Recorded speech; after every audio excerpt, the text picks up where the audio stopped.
Hello, I'm Bart Akins, welcoming you to Superstition, Talking Snakes, Unjust Taxes, and Nonsense. Don't bother trying to remember the entire title. We go by STUN for short, or if you rearrange the letters of STUN, you come up with nuts, which is exactly what many people think we are, being the godless ones, the advocates for atheism and free thought.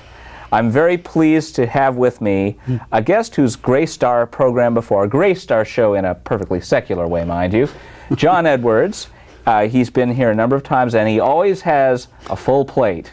A lot of things going on in your life to share with us, and I'm very happy that we have a number of good visual aids today to share with our viewing audience. John, welcome back to STUN. Thank you very much. It's a pleasure to be back here.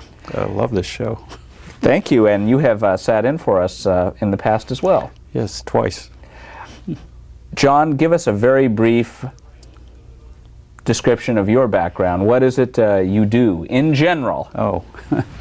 Before we get to what you're going to show us specifically today. Okay, very briefly, I do the environmental work for the space systems, and I'm the chief of the environmental management for the Air Force Space and Missile Systems Center. So that's my day job. I do environmental analyses for all the space programs and some research in that area. And then my night job is I work with my brother, who's an artist, and I try to find him work.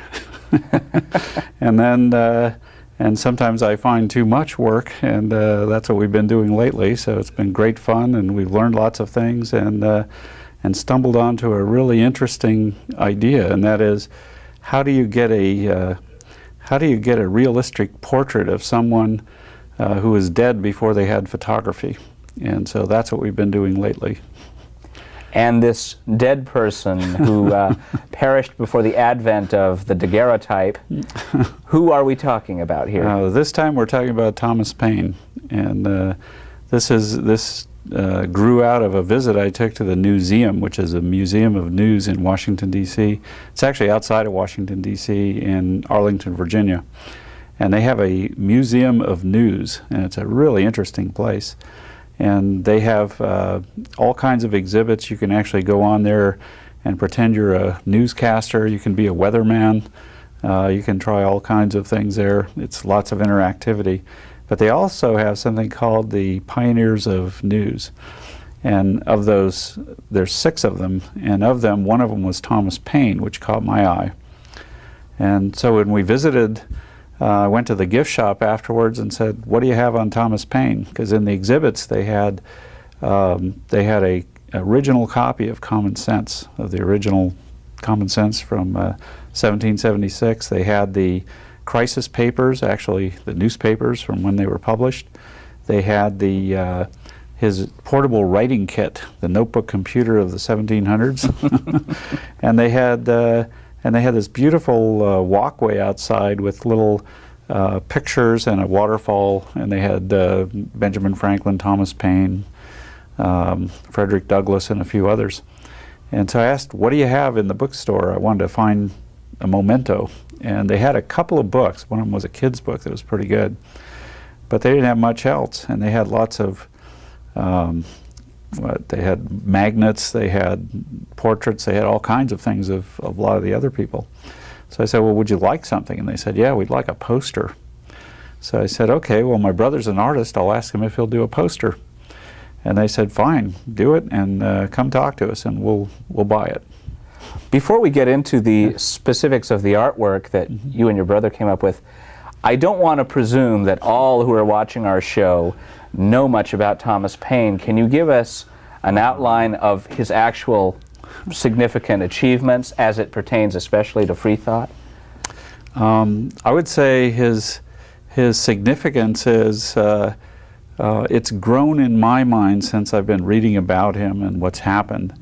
I would agree with some who say if there was no Thomas Paine, we'd be part of the United Kingdom and have kings and queens. I think he provided the vision at a critical moment in American history that led to the American Revolution.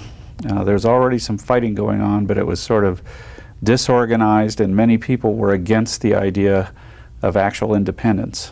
And I think Thomas Paine provided the vision and the motivation so that people all at once, in a very quick time changed their minds from having just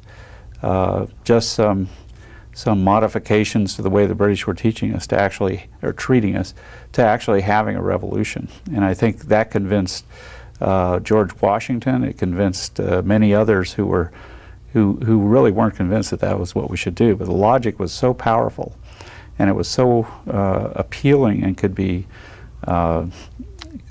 be understood by anyone, you know, by the general population.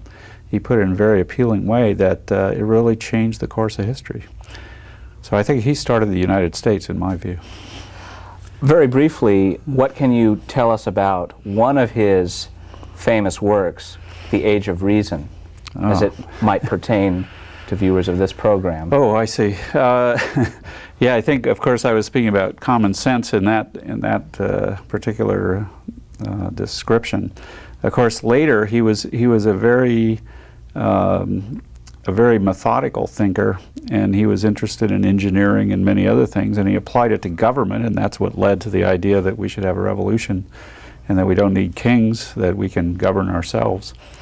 And then, of course, he took that same logic and applied it to other areas, and the next step was in the French Revolution, when he wrote The Rights of Man. And then later in his life, he figured that he's done most of what he was going to do.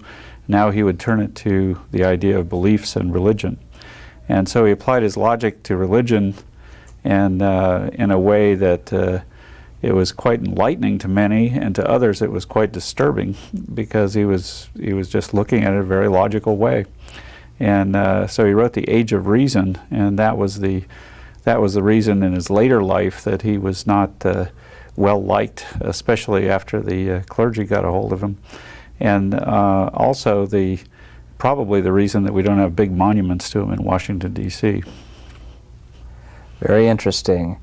Thomas Paine, sort of a shunned founder, yes, and one who never officially held any government post, correct? Or at least I think he did actually hold one government post for a short time, and then he left it because it was a sensitive position. There was the Silas Deane affair happened while on his watch, and he had some. He basically told the truth, but of course that was not what they wanted from a diplomat at the time. So he left that job.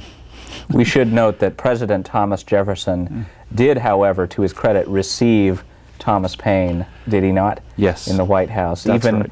After there was this cloud of infamy over Paine for The Age of Reason and perhaps some of his other scandalous pronouncements. Yes, that's right. Thomas Jefferson, to his credit, still received Paine, recognized him as a friend, and also as a very important part of the American Revolution, and never turned him away. John, I'll turn it back to you as far as the artwork goes. You mentioned your brother's poster, which we will be seeing a little later in the program. Yes. But before that, I know you have some other material you want to show us.